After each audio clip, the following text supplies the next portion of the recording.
What up, everybody? Thank you for tuning in to another episode of Pressed by Elle on This Only Happens in Ohio. I drop a pigeon, let 9 go. We slap with the fake glass and white go.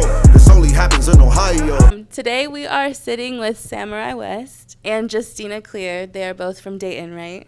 You got it. Yes, Coming ma'am. down from Dayton. Yeah. Springfield? Okay, awesome. So I actually went to Wright State.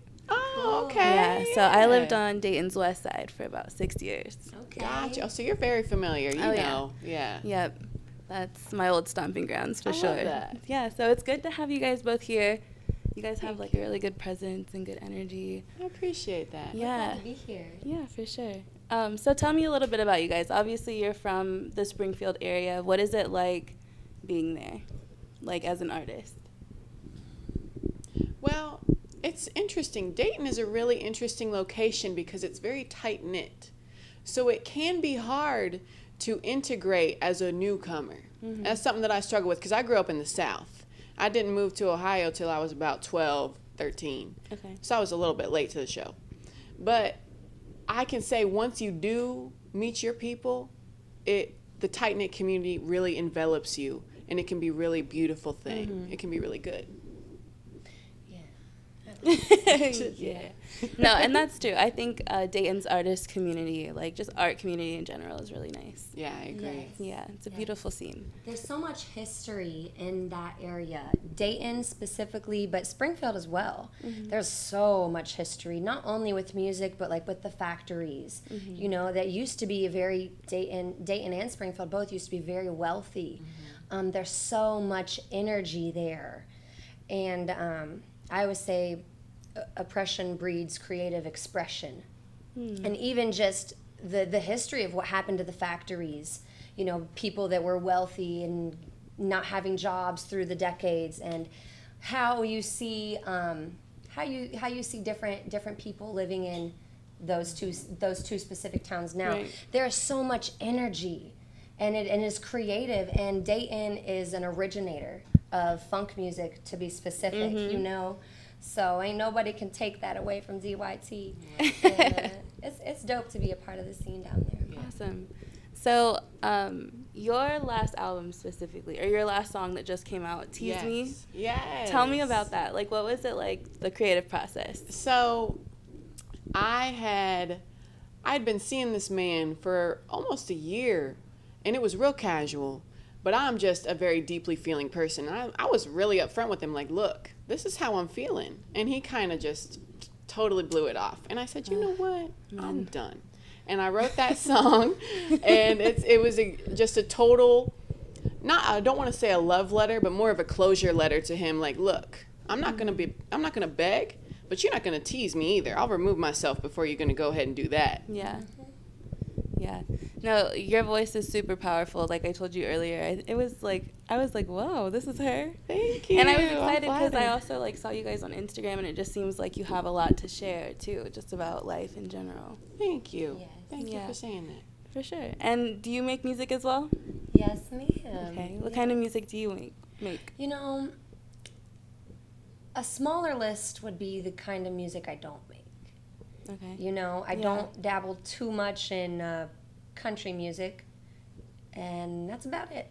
You know, like I like everything, you know. I have so many influences, and just music is expression, and so I find myself doing hip-hop, R&B, you know. Reluctantly, I've done some pop music, easy listening, jazz, you know, just any way that the music comes out. Yeah. Who would you say that you make music for? You know, at first I think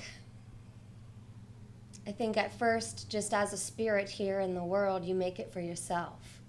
Mm-hmm. And when you choose that this is your career, you realize that, let's not forget, it is God that made music. Mm-hmm. And we know why we do this.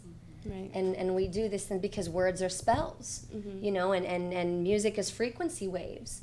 And I know this is the same for Justina, we truly want to put out good things and the best things for the people of Earth. You know, we truly want to do it for others. And so I think at first it's for yourself, but then when you choose that, no, I'm about this, you do it for everybody else. That's awesome. It's beautiful. What would you say is like the messaging in your music? So I do want to touch on that because it's funny that you going into that, because I just made a TikTok video about that specific thing this morning. And I was talking about when I released my first single, Boy Crazy, I put a lot of my energy into it. I was really excited, really passionate about this project. And in the song Boy Crazy, I list 6 names of men that I've dated. I'm not kidding you when I tell you that the next week, 4 of those 6 names reached out to me and were like, I don't know why, you just been heavy on my mind. How you doing? I want to reconnect. And they all had that energy. And then one of the 2 that didn't reach out, I'm actually with currently. So it didn't hit me till much later, but I was thinking back and meditating on that experience, and I realized the gravity of what I'm doing. Mm-hmm. And that has entirely changed my approach to writing and what I am willing to put out. I write all kinds of content, but I've been kind of slow to put out more content because I'm trying to be mindful of what people are feeding on from me. So I'm trying to put out more music that is more true to my spirit rather than true to my wants. Mm-hmm. More true to what I need, and I know that will resonate. You know what I mean? Like if I'm true to what I need to say, other people are going to hear that and feel the same. Right. That's really deep. Mm-hmm. And I'm glad that you are both so open and like willing to share your story, because I think it's really powerful and can like inspire a lot of people. Thank you. Yeah. So is that like one of the goals that you guys have? Just like what are those goals as far as like what are you trying to do through your music now? Right. Well, I'll start. I've said this before in other interviews, but I only keep repeating it because it's my truth. It's the only truth that I have. I don't make music for notoriety. I don't really care for exposure. It's nice to be recognized, but that doesn't fulfill me. I make music because what gets me going is when I get a direct message like, yo, that song, I needed to hear that. Mm-hmm. When someone goes out of their way to say, that struck me, that struck a chord, that's what gives me life. Right. I don't care for exposure or notoriety or fame or fortune. I just want someone else to feel understood through my perspective. Mm-hmm. That's a blessing. Yeah. And for you, Samurai, you just said oppression brings creative expression, right? And I think that that's really deep. Do you have any specific moments that changed your life and that you try to work through, like music? If the facial expression doesn't yeah. Well, what carries you through those moments, I guess? What has... That's a deep question for me at this very moment. Mm-hmm. You know, I'm never not real. And so, you know, I've went through a lot in my life, just like anybody else has, you know. Mm-hmm. I grew up shitty in a lot of ways, just like anybody else, you know. I was on my own a lot as a kid. You know, I think that to be close to God is to know conviction of yourself. Mm-hmm. You know, so that conviction of yourself breeds intelligence, you know. You're able to see things from a different point of view. You're able to be more humble, see it from somebody else's point of view, put yourself in their shoes because you were once that person, you know. Right.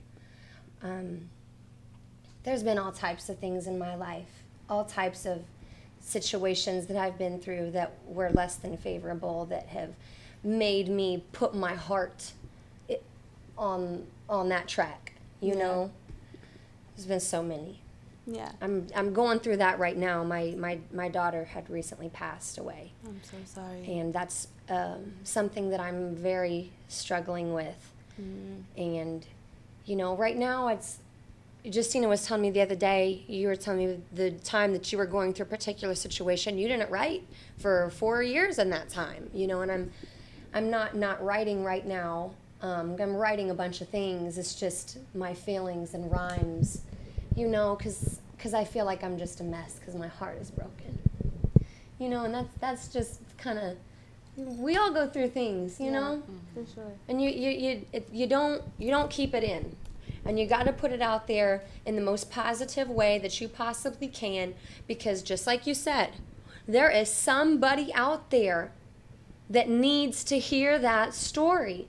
There's somebody out there that's never heard a relative example other than what you have to say, you know? Right. So, Well, I'm really excited just to hear the music that you've put out, because you're very in tune. So I'm sorry that you're going through all of this, and I pray that you get better. thank you.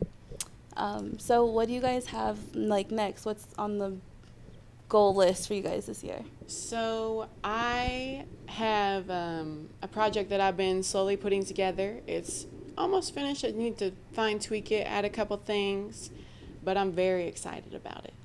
I was working on an album for the past 2 years, and things just kept coming up. Business relationships would fall apart and keep me from working on it. So much hindrance was happening. I said, you know what? I'm going to take a step back. And as soon as I relinquished my control over that project, I was blessed with this idea for the project I'm working on now. And I'm telling you, within a week, I wrote this project. And it has just been blessed. It has just been coming together. So I'm just going to rock with it. I don't want to say too much about it because it's not ready yet, but I'm very excited about it. That's awesome. And I gotta say, I've heard it. I've heard the whole project, and it is I was sitting there Justina. Who are you? No, for real. That's what I was telling her in a couple weeks. I'm like, I feel like a fangirl. You're one of my best friends, and I know you because her new project is really just so good, and I know that the world is really gonna love what her new project is. Yes. Now, when does it come out?